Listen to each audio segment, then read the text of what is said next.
好多時候咧，食完 lunch 咧都會有啲眼瞓噶嘛。咁我有個習慣咧，就會去到出邊一啲大自然啊，有草地嘅環境咧，去做一啲舒壓嘅工具嘅。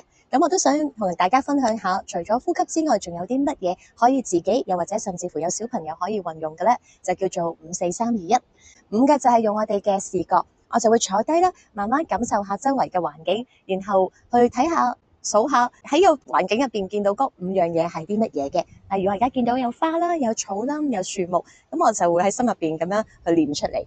4係乜嘢呢？就係4種咧，我而家喺個環境入邊聽到嘅聲音，例如我而家聽到自己把聲啦、風聲啦。3咧就係觸覺啦，我就會摸下周圍嘅環境啦，執下啲樹葉啊、樹枝啊，去摸下佢哋嘅質感。然後咧，亦都會去描述摸到嘅質地係點樣，例如而家呢度係實實咁樣啦。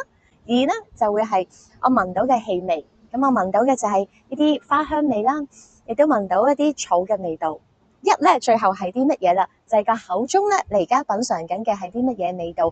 我飲完咖啡，所以有咖啡味。咁到最後咧，就會去感受一下呢一刻我感受到嘅心情係點咧？我感到平和喜悅。如果有小朋友嘅話咧，都可以叫小朋友陪你一齊做。小朋友好鍾意做呢啲感官練習，可以幫佢哋提升嘅專注力，亦都可以幫佢哋去減壓。